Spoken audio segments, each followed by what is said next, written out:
የህወሓት ሊቀመንበር አቶ ደብረጽዮን ገብረሚካኤል ደብዳቤ ሲጽፉ የኢትዮጵያ አምባሳደር ሱሌይማን ደገፎ ደግሞ ህወሓትና የፕሪቶሪያሉ ስምምነት አደጋ ውስጥ መግባቱን አመልክተዋል።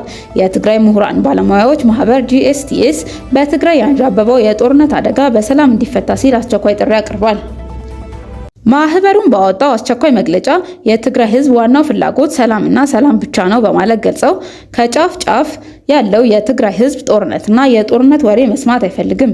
የህወሓትና አንዳንድ የጦር ጀነራሎች የፕሪቶሪያሉን የተኩስ ስምምነት መሰረት በማድረግ ነገሮችን በሰላማዊ መንገድ ከመፍታት ይልቅ የትግራይን ወደ ሌላ ዙር ጦርነት ለማስገባት እየፎከሩና የጦር ዝግጅት እያደረጉ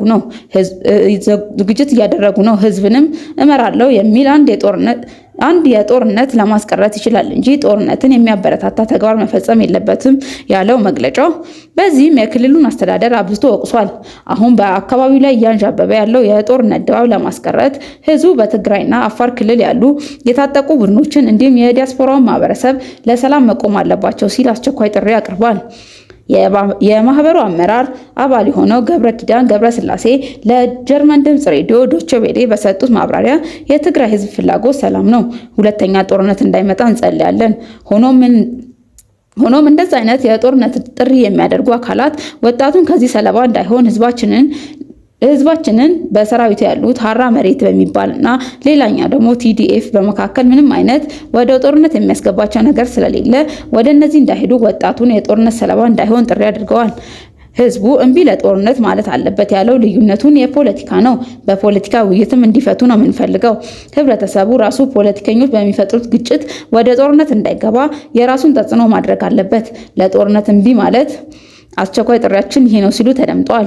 ይህ እንደዚህ እንዳለ በ2022 በፕሪቶሪያሉ ስምምነት አደጋ እንዳጋጠመው የተገነዘበው የሶማሊያው የኢትዮጵያ አምባሳደር የሆኑት አምባሳደር ሱሌይማን ደገፉ ስምምነቱ ሙሉ ለሙሉ ፈርሷል ሲሉ የከሰሱ ሲሆን በህዝባዊ ወያኔ ሓርነት ትግራይ ሊቀመንበር የሆኑት ደብረጽዮን ገብረሚካኤል በበኩላቸው የፌዴራል መንግስቱ በድሮን ጥቃት ፈጽሞብናል ሲሉ ለዓለም አቀፍ ሚዲያ ማህበረሰብ ተናግረዋል።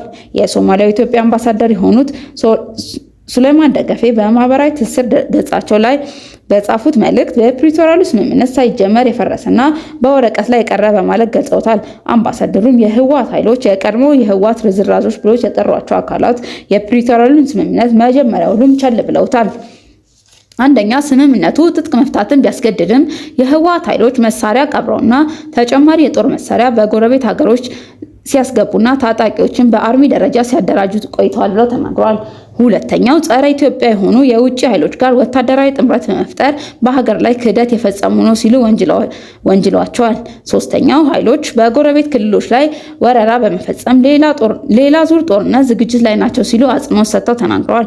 አምባሳደር ሱሌይማን ይህን ቅጥረኛ የህወሓት ቡድን ላይ እርምጃ መወሰድ አለበት ሲሉ የጠየቁ ሲሆን የስምምነቱ ስፖንሰሮች ወይም አደራዳሪዎች ስምምነቱ መፍረሱን አውቀው ኃላፊነታቸው እንዳልተወጡ ሊገነዘቡ ይገባል ሲሉ ገልጸዋል። ይህ የአምባሳደሩ መልእክት ከመሆኑም በተቀራራቢ ጊዜ የህወሓት ሊቀመንበር ዶክተር ደብረጽዮን ገብረሚካኤል ትላንትና ለተባበሩት መንግስታት ድርጅት ለአፍሪካ ህብረት በደብዳቤ አቤቱታቸውን አቅርበዋል። የዶክተር ደብረጽዮን ደብዳቤን ተከትሎ የፌዴራል መንግስቱ በበኩሉ የፕሪቶሪያሉ ስምምነት በከፍተኛ ሁኔታ ተጥሷል በማለት የፌዴራል መንግስቱን ኖቬምበር 6 2005 ምሽት ላይ የድሮን ተኩስ በሚል ክስ አቅርበዋል። ይህን ተከትሎ የቀድሞ መከላከያ ሚኒስቴር ኢታማዦር ሹም የነበሩት ጀነራል ሳሞራ የኑስ የህዝባዊ ሓርነት ትግራይ ህወሓትና የፈጠረው ጽምዱ የተባለው ጥምረት በሚመለከት ባደረጉት ንግግር በድጋሚ ኤርትራና ህወሓትን አስጠንቅቀዋል። ጥምረቱ ጽምዶም የተሰኘው አተራማሽ አደረጃጀት በኤርትራ የተፈበረከ የፍርሃት አጀንዳ ነው ሲል ገልጸዋል። የቀድሞ የመከላከያ ሰራዊት ጠቅላይ ኢታማዦር ሹም ጀነራል ሳሞራ ለሁለተኛ ጊዜ አጥብቀው አስጠንቅቀዋል። የጀነራሉ ጽምዶም የሚለው አደረጃጀት የተፈጠረው በሁለት ምክንያት ነው ሲሉ ገለጻ ሰጥተዋል። አንደኛ ብቻውን መዋጋት ስለማይችል አብሮ የሚጠፋውን አካል ይፈልጋል። ሁለተኛው ደግሞ በፌዴራል መንግስትና በትግራይ ክልል መካከል መተማመን እንዳይፈጠር ለማድረግ ያስችላል ሲሉ ጥምረቱን ወይም ጽምዶ የተባለውን ውህድ ኮንነዋል።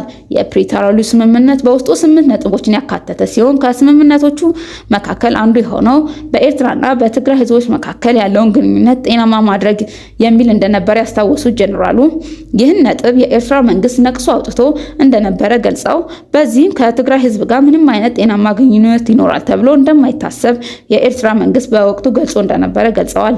ስለዚህም የኤርትራ መንግስት ከትግራይ ህዝብ ከመጉዳት በስተቀር በጎ ነገር ለትግራይ ህዝብ ሊያስብም አይችልም ሲሉ ተናግረዋል።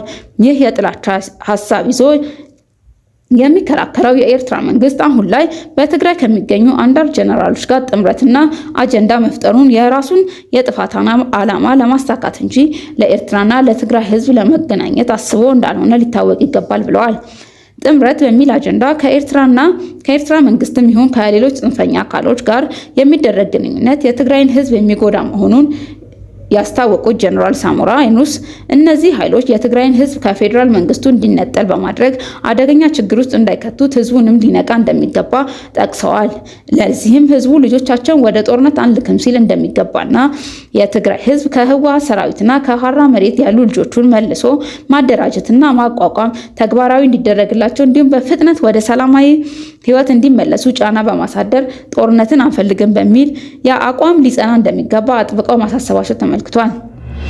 ክቡራን አድማጮቻችን ለሰዓቱ ያዝናቸው አጫጭር መረጃዎች እነዚህ ነበሩ። ስለተከታተላችሁን ከልብ እናመሰግናለን። መልካም ቀን።